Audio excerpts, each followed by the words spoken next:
Hello everyone and welcome to the Wellfully Investor webinar. Thank you for joining us. Today we're joined by Wellfully CEO Paul Perris to go through the company's recent business updates and exciting developments. As you will hear, Wellfully is committed to its mission to change the game for wellness and health, using the company's portfolio of proprietary technology to deliver world-first products to a highly attractive market. I'd like to pass it over to Paul, who will go through a presentation. All right. Thank you very much. It's a pleasure to be giving an update. Now, as for the usual intro, this is where we are as of today. In terms of shares on issue down to the top 20 and board and management.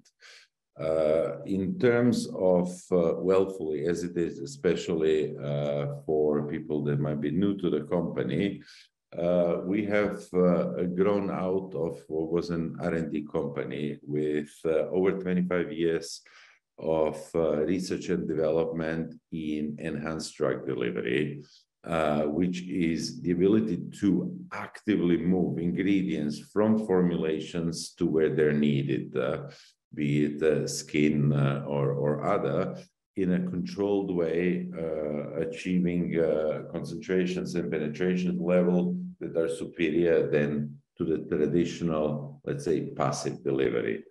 We have over 17 patents, and we've been working with majors in the beauty, personal care, and pharma industries for many years now. Over the past few years, the company has developed significantly in the sense of arriving to full vertical integration. This most recently includes GMP, Good Manufacturing Practices, certified formulations blend, Swiss-made label for topical production, and medical class 1 device product registrations for the Swisswell brand. The other brand that was developed is Redui, that is active in beauty. But in general, as compared to less than 3 years ago, the company, in addition to product and process R&D, is now able to industrialize, create formulations, manufacture and source its devices and formulations, and is also engaged in distribution and marketing activities, both with in-house brands and through collaborations with other partners. Last but not least, the company has also recently launched a very important digital platform that basically matches enhanced delivery waveforms for over 1.5 million of third-party existing product formulations through a database containing all the products themselves, their descriptions, their claims, as well as all of their ingredients, where, based on a number of algorithms, we're able to associate the waveform and enhance the actives that make those products work. In particular, adjusting also based on over 23,000 different combinations of parameters that are specific to the user and the application, spanning now over 33 active ingredients found in a multitude of beauty and topical drug products. As such, we are also the only app that is gathering point of use information on usage, specific needs, and third-party brands, something that is very rare, if not unique, in the space where most of the beauty or medical devices tend to be purely monobrand. It is something that sort of rounds up these three unique characteristics in terms of providing consumer insight useful for everything from our own marketing activities to work with distribution or retail partners, as well as the management of new products that we might be looking into. In synthesis, Wellfully has been operating as not only an R&D, but a fully vertically integrated company with now its own digital platform in the recent period. That is important because one of the reasons why we decided to go into this direction back 4 years ago was to reduce the reliance on a few large partners and government subsidies, mainly focused on R&D, in order to be able to diversify in terms of how we capture value, not just with R&D, but all the way with own brands, but also everything in between, our own products, processes, or industrial infrastructures, in order to be able to capture more growth, not just reduce risk. And I think that with the financial year, fiscal year 22, we have actually seen this shift materialized.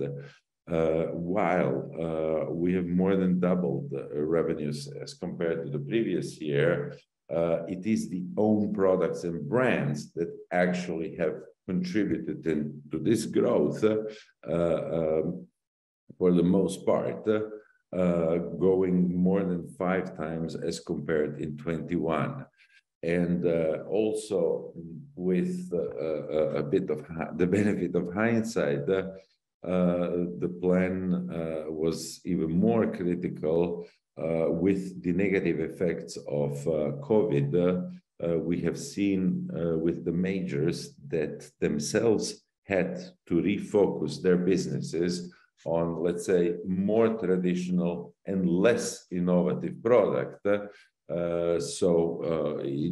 essence, in the absence of this development, we would have suffered the decline in technology licensing and R&D subsidies a lot more.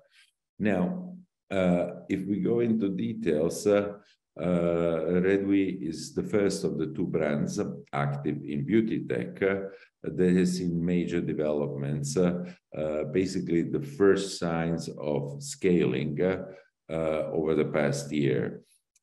We have continued to engage with high visibility, basically qualifying the product, the technology, and the brand with premium events, London Fashion Week, with premium retailers, Harrods and Sephora, probably the 2 most prominent names, but also focusing on bringing to market devices that are not only unique in their mode of operation, but also unique in terms of providing new options for retailers in beauty tech, working with third-party products. The Redwi Boost is something that's, in my opinion, is a lot closer to becoming part of the ecosystem and also helping the category of skincare as such grow better.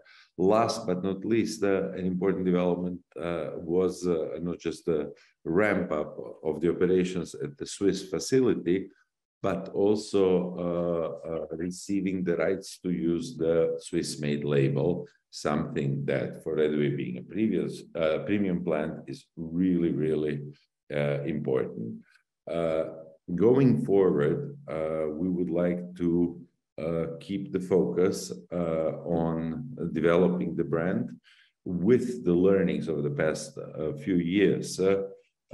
We will be seeking to not just scaling and growing, but doing so efficiently in terms of marketing, focus primarily on content marketing, as the costs of influencer or performance marketing have been increasing, but doing so also in the way we approach distribution beyond the qualifications, seeking scale with retail partners and channels that are better at managing content, which is critical given the level of innovation we have with the Redwi brand. On the other side, it has been a really, really important year for Swisswell. Following 5 years of development, we finally went live just beginning of the year with the lubricant knee patch. We did so direct to consumer, as we were still working on the regulatory approvals that would allow us to operate B2B longer channels. That was completed in the US and the EU in April, in Australia a little bit later. And that was also accompanied by important approvals beyond the Swissmade label, primarily ISO. A number of certificates were received, most importantly, the 22716 that effectively gives us the first level of GMP, good manufacturing practices, a foundation of engaging in medical devices with the Lugano facility.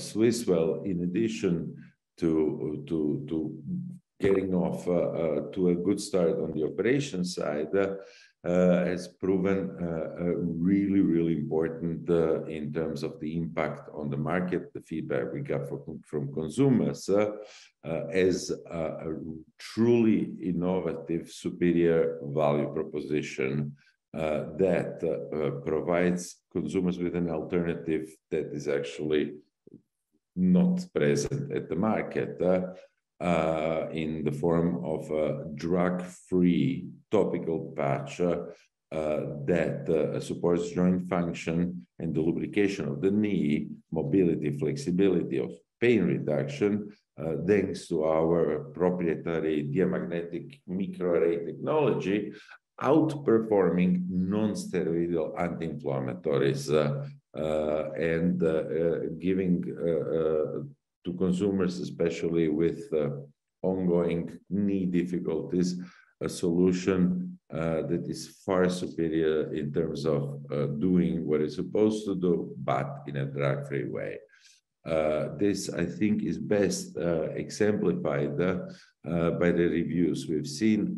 One of the notes I want to do, 4.7 is a really, really good score. These are all the reviews. I think we filtered out about 8 that were not really product related, but related to service and deliveries in particular.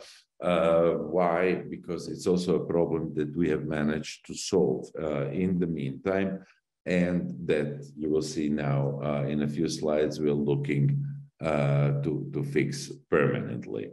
At the end of the day, what is the common thread between all of these reviews received, especially in a world where within patches or food supplements there is many products with mediocre performance, it's the fact that it works. The curious thing is that this utility, it's not just the reduction of pain, but it is actually being able to enjoy and perform better in their physical activities.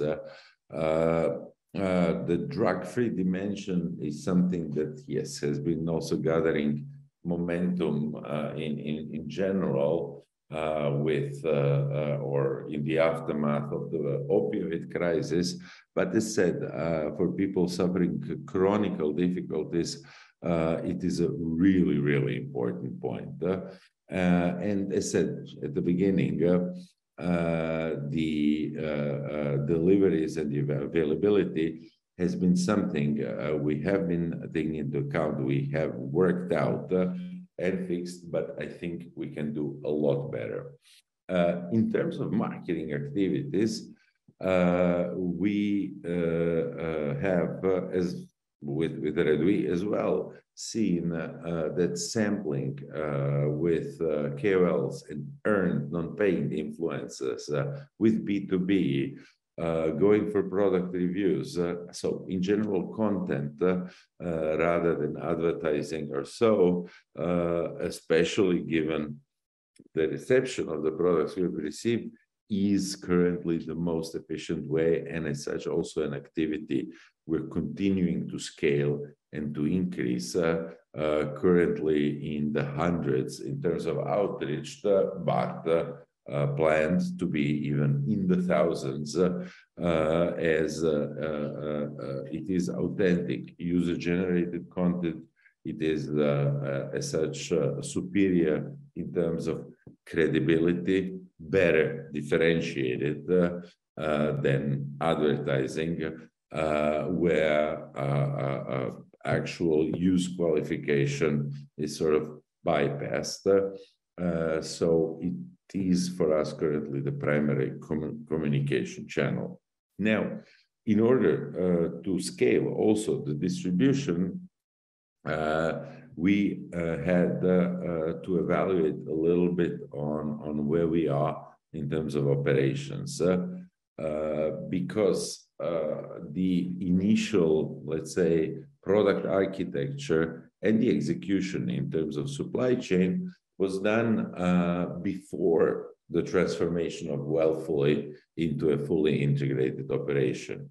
Before the global supply chain difficulties and, let's say, logistics and material cost increases that we have seen, effectively leading us or leaving us with a product that to be scaled efficiently in terms of being able to follow an increase in demand, we would like to see not at 6 months of lead times, up to 10 months total, with the delays we've seen over the last year, and most importantly, without the control to accelerate and seek alternatives, a relatively high cost structure based on some of the technical choices that were done without the benefits of the current industrial know-how and structures we have. The way it was contracted, I think one of the negative effects is also let's say the interests of the various parties involved in hydrogel production, in the transformation or the assembly of the patches, which is the ability or the reflex to pass on the increases in raw material or logistics costs. And very important for especially innovative products, the ability to optimize the product, well, primarily in cost in this case. Another topic that made us go back to the drawing board is, of course, the ability to further develop the range of the patches, especially given the good feedback that is on some part constrained by technology, but also in, let's say, the various coordination points we would require along the supply chain. Why? We would be able to cover also other joints than just knees with the lubricant formulation. But very importantly, we think that we have a good opportunity to extend the Swisswell patch also to other formulations and other active ingredients where we could see significant performance improvements through topical application and enhanced delivery. So how to bypass these limitations of today? The last 3-4 months, we spent studying numerous alternatives to the existing hydrogel.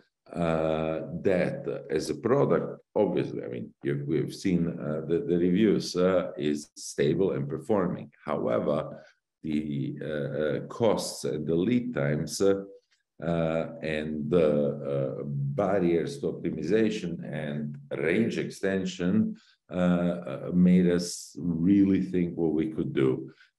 Here, I'm giving a little bit of an overview and examples of the work we've done over the last months, considering gelatin matrix, offset printing, even laminates of the microarray itself, but testing them for both product quality, cost, as well as process and the related dimensions in terms of bringing it into our current industrial infrastructure. At the end of the day, we have recently identified an alternative that I think is truly breakthrough. I mean, we're not talking about the 5 or 10% cost reductions. We're talking about something that could be bringing down the cost by 2/3 of where we are now, using a very similar structure, but instead of the hydrogel, we are thinking of working with just a gel applied in a non-woven material substrate, basically mimicking the hydrogel. The microarray, the kinesiology tape, would be as is with the current products. The nice thing is that we have tested and found really good performance in terms of formulation and active release, stability, and being a gel, relative flexibility for multiple formulations to the point where we could be managing those with the topicals operations in Switzerland in the form of a continuous and flexible process that the way the product is constructed can also be expected to be really, really stable and good in terms of quality. And this is where we are at the present. We are currently designing and engineering the industrial process, effectively the production machine itself. In parallel, we're also looking at ways of integrating it within the existing Lugano facility that, as mentioned before, with the current GMP regulation, would also require only an incremental adjustment or for the certification for a medical device manufacturing. We're talking about technical details, infrastructure. Some of the changes are on the water preparations, so for the bulk gel production. Some of them are related to the clean room, basically upping it by a notch in terms of quality and performance. And some are related to quality standards and processes such as IT systems and information management. At the end of the day, we're looking at something that would help us to really see a big increase in gross margins with the current, let's say, operational plan that is at 50-50 B2B and B2C. So bringing us an average sales price of about $3.8 per patch, bringing the cost from $1.50 to $0.50 would really make a big difference on the business level. In particular, this competitiveness and availability of product could help us to reach into the B2B longer channels all the way to modern distribution that could significantly enhance the presence and help us go faster on our targets of getting to about 13,000 to 15,000 points of sales of for the lubricant patch itself. the economics impact is even drastic. So at the current plan of getting to about 500,000 patches with the current economics, even with basically estimating the current insourcing at about 700 USD, we think that this channel increase could get us a volume effect, moving from half to about 2 million per annum in terms of product moved. And then, of course, on top, we would get the margin, the contribution effect from the cost reduction. So what is already a increase in 2/3 in terms of marginality, 2/3 decrease in cost reaction is, if you just compare the numbers, a multiple of over 3 times in overall business contribution. So a completely different reality. And please keep in mind, this is also without any of the range extensions that, of course, with the gel in non-woven structure would be a lot easier to do and pursue. And that would give us additional scale with these wider channel placements. As such, this is probably the most important operational project we have going this year, because in synthesis, we will continue to work on the commercial development, the commercial portfolio for Redui, new markets and new channels. Now, with the certification, we can also continue to work on the existing Swisswell products, the in-house production. So the key technical development is going to address basically a change of paradigm in supply chain for competitiveness and availability, and is being built, effectively scaling the developments that we have done in Switzerland over the last year or two. Talking about scaling, there is also work to continue to develop collaborations. You have seen at the beginning that pure R&D licensing with the majors in the current context is facing limitations. The good news is that the new infrastructure, as with, for example, the board collaboration, allows us to scale not only the R&D, but also the industrialization and the processes and products that we have developed for our own brands, or that we could do for different, let's say, product categories in general. On top of that, now having come to the end of this infrastructure development, we are also sure that, as we have seen over the last periods, we can continue to seek cost efficiencies with, let's say, operating in the regime and moving forward, not only see the further development of the top line, but also sort of improving or shortening our horizon to break even profitability and cash flow positive operations over the next period or two.